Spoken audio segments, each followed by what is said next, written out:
Heaven TV news ವೀಕ್ಷಕರಿಗೆ ಸ್ವಾಗತ. ಕರ್ನಾಟಕ ರಾಜ್ಯ ರೈತ ಸಂಘ ಹಾಗೂ ಕಬ್ಬು ಬೆಳೆಗಾರರ ಸಂಘದ ನೂತನ ಪದಾಧಿಕಾರಿಗಳ ಆಯ್ಕೆ. ಚಿಂತಾಮಣಿ ನಗರದ ಬಂಬೂ ಬಜಾರ್ನಲ್ಲಿರುವ ಸತ್ಯನಾರಾಯಣ ಅವರ ಅವರೆಕಾಳು ಮಿಲ್ಟ್ ಸಮೀಪ ಇರುವಂತಹ ಕೇಂದ್ರ ಕಚೇರಿಯಲ್ಲಿ ಕರ್ನಾಟಕ ರಾಜ್ಯ ರೈತ ಸಂಘ ಹಾಗೂ ಹಸಿರು ಸೇನೆಯ ಕಚೇರಿ ಉದ್ಘಾಟನೆ ಹಾಗೂ ಸಂಘದ ನೂತನ ಪದಾಧಿಕಾರಿಗಳನ್ನು ಆಯ್ಕೆ ಮಾಡಲಾಯಿತು. ಚಿಕ್ಕಬಳ್ಳಾಪುರ ಜಿಲ್ಲಾಧ್ಯಕ್ಷರ ಶ್ರೀನಿವಾಸಲು ಈ ಸಂಘವನ್ನು ಪುನಶ್ಚೇತನಗೊಳಿಸಿ ಪದಾಧಿಕಾರಿಗಳಿಗೆ ಹಸಿರು ಶಾಲು ಹೊದಿಸಿ ಸಂಘಟನೆ ಸದಸ್ಯರನ್ನಾಗಿ ನೇಮಕ ಮಾಡಿ ಜವಾಬ್ದಾರಿ ವಹಿಸಿದರು. ರಾಜ್ಯ ಸರ್ಕಾರ ಕೂಡಲೇ ಕುಡಿಯಲು ಹಾಗೂ ವ್ಯವಸಾಯಕ್ಕೆ ಎಚ್ಎನ್ ವ್ಯಾಲಿ ಮತ್ತು ಕೆಸಿ ವ್ಯಾಲಿ ನೀರು ಕೆರೆಗಳಿಗೆ ಹರಿಸಬೇಕು, 3ನೇ ಹಂತದ ಶುದ್ಧೀಕರಣಗೊಳಿಸಬೇಕು ಮತ್ತು ಎತ್ತಿನಹೊಳೆ ನೀರು ಚಿಕ್ಕಬಳ್ಳಾಪುರ ಜಿಲ್ಲೆಗೆ ಹರಿಸದಿದ್ದರೆ ಸರ್ಕಾರದ ವಿರುದ್ಧ ಉಗ್ರ ಹೋರಾಟ ಮಾಡುತ್ತೇವೆ ಎಂದು ಈ ಸಂದರ್ಭದಲ್ಲಿ ರೈತ ಸಂಘದ ನೂತನ ಪದಾಧಿಕಾರಿಗಳು ಮಾತನಾಡುತ್ತಾ ಎಚ್ಚರಿಸಿದರು. ನಂತರ ತಾಲೂಕು ಅಧ್ಯಕ್ಷರಾದ ವೆಂಕಟರಾಮಯ್ಯ ಮಾತನಾಡಿ, ರಾಜ್ಯ ರೈತ ಸಂಘ ಸದಾ ರೈತರ ಪರವಾಗಿ ಕೆಲಸ ಮಾಡುತ್ತಿದೆ. ಗ್ರಾಮ ಪಂಚಾಯಿತಿ ಘಟಕದಲ್ಲೂ ಸಹ ಚುರುಕುಗೊಳ್ಳುತ್ತಿದೆ. ಯಾವುದೇ ರೈತರಿಗೆ ತೊಂದರೆಯಾದರೂ ಸಹ ತಕ್ಷಣ ಸ್ಪಂದಿಸಬೇಕು. ಗ್ರಾಮ ಘಟಕಕ್ಕೆ ಮೀರಿದ ಸಮಸ್ಯೆಗಳು ಇದ್ದರೆ ತಾಲೂಕು ಹಾಗೂ ಜಿಲ್ಲಾ ಘಟಕಗಳಿಗೆ ಮಾಹಿತಿ ನೀಡಿದರೆ ನಾವು ಸದಾ ನಿಮ್ಮ ಜೊತೆಗಿದ್ದು ಕೆಲಸ ಮಾಡುತ್ತೇವೆ ಎಂದು ಹೇಳಿದರು.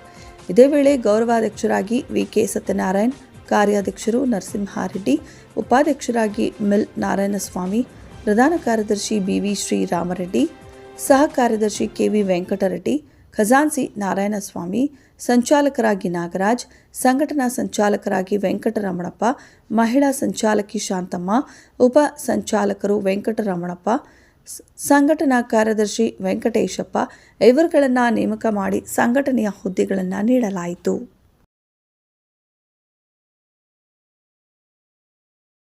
ಬಿಡಬೇಕಂತೇಳಿ ನಮ್ಮ ಚಿಕ್ಕಬಳ್ಳಾಪುರ ಜಿಲ್ಲೆಯಿಂದ ಭಾರಿ ಬರಡು ನಮ್ಮ ಚಿಕ್ಕಬಳ್ಳಾಪುರ ಜಿಲ್ಲೆ. ಇದಕ್ಕೆ ಆದಷ್ಟು ಬೇಗ ಎತ್ತಿನ ಹೊಳೆ ನೀರನ್ನು ಬಿಡ್ಬೇಕಂತೇಳಿ ಸರ್ಕಾರದಲ್ಲಿ ನಾವು ಮನವಿ ಮಾಡ್ತೀವಿ. ಅಲ್ಲ ಸರ್, ಇಷ್ಟು ವರ್ಷಗಳಿಂದ ಅನ್ಕೊಳ್ತೀವಿ ನೀರ್ ಬೇಕು, ಕುಡಿಯೋ ನೀರ್ ಬೇಕು. ಸುಮ್ನೆ ಬರೀ ಅವ್ರು ಹೇಳ್ತಾ ಇದ್ದಾನೆ ಎತ್ತಿನ ಹೊಳೆ ಬರುತ್ತೆ ಅಂತ ಹೇಳಿ ಎತ್ತಿನ ಹೊಳೆ ಬರಲ್ಲ. ಬೆಂಗಳೂರಿಗೆ ಅದಕ್ಕೆ ಮತ್ತೆ ಪ್ಲಾನ್ ಮಾಡ್ತಾ ಇದ್ದಾರೆ. ಆ ಬೆಂಗಳೂರು ತಗೊಂಡು ಹೋಗ್ತಾ ಇದ್ದಾರೆ. ಈ ರೈತರಿಗೆ ಕುಡಿಯೋಕ್ ನೀರಿಲ್ಲ, ಕೊಯ್ಲು ಮೇಲೆ ಬೆಳೆಯೋಕ್ ನೀರಿಲ್ಲ. ನಮಗೆ ಎತ್ತಿನ ಹೊಳೆ ಕೃಷ್ಣ ಮೇಲ್ದ ನೀರು ನಮ್ಗೆ ಕೊಡ್ಬೇಕು ಅಂತ ನಾನು ಹೇಳ್ತಾ ಇದ್ದೀನಿ. ನಾವು ಅದಿಲ್ಲ ಅಂದ್ರೆ ನಿರಂತರವಾಗಿ ಹೋರಾಟ ಮಾಡಿ ನಾವು ನೀರು ಬರೋ ಗಂಟ ನಾವು ಹೋರಾಟ ಮಾಡ್ತೀವಿ ಅಂತ ಸಂದರ್ಭದಲ್ಲಿ ಒತ್ತಾಯ ಮಾಡ್ತಾ ಇದ್ದೀವಿ. ಇವಾಗ ಕೊಡ್ತಾ ಇರ್ತಕ್ಕಂಥ ನೀರು ಎಲ್ಲ ಕಾರ್ಯದರ್ಶಿಗಳು ఈ సంఘాన్ని ఈ దినము మేము ఇతకు రావాలంటే దీనికి కారణాలు చాలా ఉన్నాయి.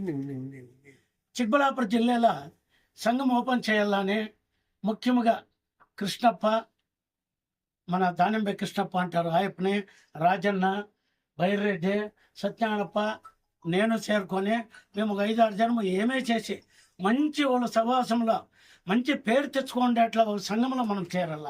వాళ్ళ నుంచి మనము అధికారాన్ని పొందాలని కురుబూరు శాంతకుమారు బెంగళూరుకు వచ్చింటే ఆటికి పోయి కూర్చొని వాళ్ళ దగ్గర మాట్లాడి మీతో చూస్తేనే మాకు అర్థమవుతా ఉంది మీరు చేసే అట్లా ಹೋಪ್ ಸಂಘ ಮತ್ತು ಹಸಿರು ಸೇನಾ ಮತ್ತು ಕಬ್ಬು ಬೆಳೆಗಾರರ ಸಂಘ.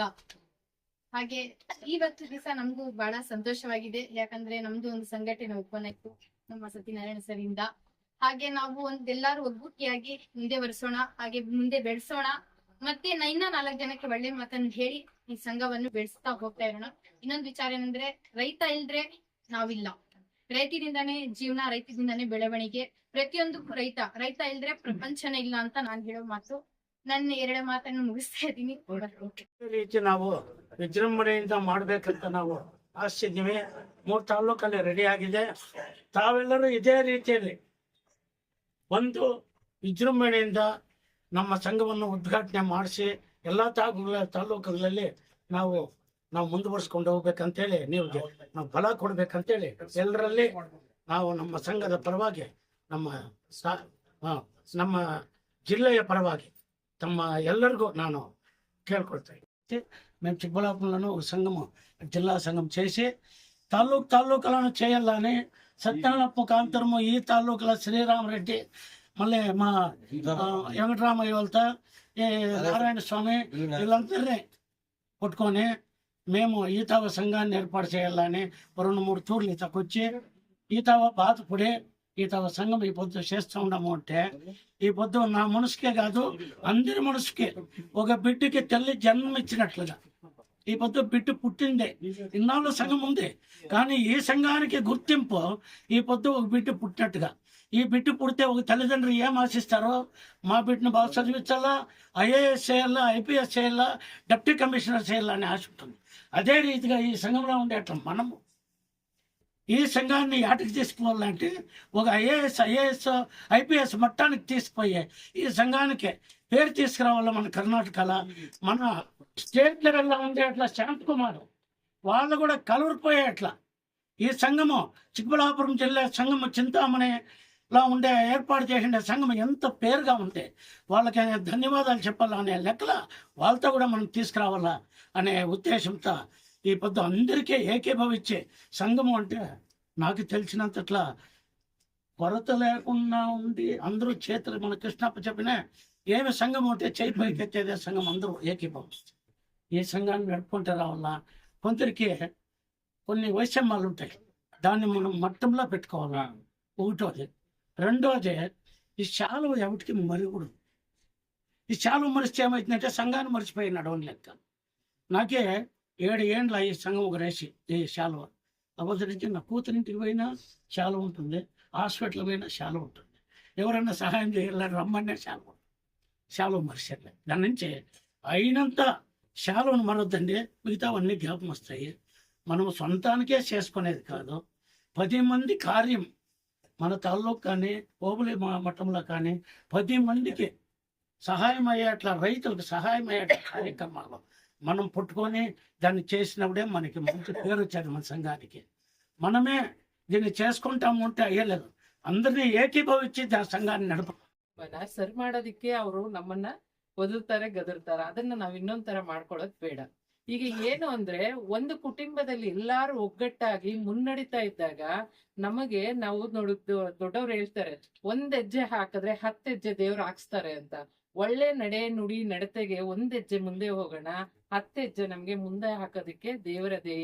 ಅಂದ್ರೆ ಈಗಿನ ಈ ಪ್ರಪಂಚದಲ್ಲಿ ಬೇಕಾಗಿರೋದೇ ರೈತರು. ಈಗ ಪ್ರಪಂಚ ಇದೆಯಲ್ಲ, ಈ ಪ್ರಪಂಚದಲ್ಲಿ ರೈತರನ್ನ ಬಿಟ್ರೆ ಬೇರೆ ಯಾವ್ದ್ರಲ್ಲೂ ಗೆಲ್ಲೋದಿಕ್ ಸಾಧ್ಯನೇ ಇಲ್ಲ. ರೈತರೇ ಬೆನ್ನೆಲುಬು ಅಂತ ಹೇಳಿದ್ದಾರೆ.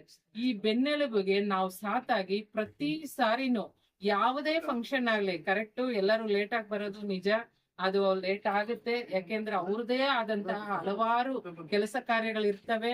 ಅವೆಲ್ಲ ಬಿಟ್ಟು ಬರ್ಬೇಕಾದ್ರೆ ನಾವು ಅವ್ರನ್ನ ಬಂದೂಕ್ ತಗೊಂಡು ಶೂಟ್ ಮಾಡಂಗ್ ಮಾತಾಡ್ಬಾರ್ದು. ಪ್ರೀತಿ ವಿಶ್ವಾಸದಿಂದ ಅವ್ರನ್ನ ಬರ್ಮಾಡ್ಕೋಬೇಕು. ಪ್ರೀತಿ ವಿಶ್ವಾಸದಿಂದ ಯಾವಾಗ ಬರ್ಮಾಡ್ಕೊಳ್ತೀವೋ ಹಾಗೆ ನೆಮ್ಮದಿಯಾಗಿ ಸಂತೋಷದಿಂದ ನಮ್ಮೇಲೆ ಬರ್ತಾರೆ, ಬಂದು ನಮಗೆ ಸಾಥ್ ಕೊಡ್ತಾರೆ. ಸಾಥ್ ಕೊಟ್ಟಾಗ ಪ್ರತಿ ಒಂದನ್ನ ನಾವು ಅನುಕೂಲಕರವಾಗಿ ಕೆಲಸ ಕಾರ್ಯಗಳನ್ನ ನಮ್ಮ ಕಡೆ ನಾವು ಮಾಡ್ಕೊಂಡು ಹೋಗ್ಬೋದು. ಯಾವುದೇ ವಿಷಯ ಆಗ್ಲಿ ಪ್ರತಿಯೊಬ್ಬರು ಚರ್ಚಿಸಿ ಅದಕ್ಕೆ ಆಗು ಹೋಗುಗಳನ್ನು ನಿರ್ವಹಣೆ ಮಾಡ್ಕೊಂಡು ಆಮೇಲೆ ಆ ಕೆಲಸವನ್ನ ಮುಂದುವರಿಬೇಕು. ಯಾವ್ದೋ ಒಂದ್ ಹೇಳಿದ್ರೆ ಟಕ್ ಅಂತ ಹೋಗ್ಬಿಟ್ಟು ಆಫೀಸಲ್ಲಿ ಏನೋ ಕೊಟ್ಟು ಬಂದ್ಬಿಡೋದು, ಯಾರೋ ಏನ್ ಹೇಳಿದ್ರು ಅಂತ ಅವ್ರು ಕರೆದ್ರಂತ ಆಫೀಸ್ ಟಕ್ ಅಂತ ಹೋಗ್ಬಿಡೋದು, ಇದು ಮಾಡಬಾರ್ದು. ದೊಡ್ಡವ್ರು ಹೇಳಿದ್ದಾರೆ, 1 ಮರ ವನ ಆಗಲ್ಲ, 1000 ಮರಗಳು ಸೇರಿದ್ರೆ ವನ ಆಗುತ್ತೆ.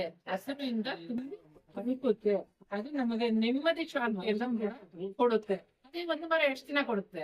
ಆಗೋದಿಲ್ಲ. ಅದರಿಂದ ಎಲ್ಲಾರು ಒಟ್ಟಿಗೆ ಸೇರಿ ನಮ್ಮ ಈಗಿನ ರೈತರ ಸಂಘವನ್ನ ವಿಜೃಂಭಣೆಯಿಂದ ನಾವು ಮುಂದುವರ್ಸ್ಕೊಂಡು ಹೋಗ್ಬೇಕು ಅಂತ ತಮ್ಮೆಲ್ಲೇ ಕಳ್ಕಳಿಯಾಗಿ ಹೇಳ್ಕೊಳ್ತೇವೆ.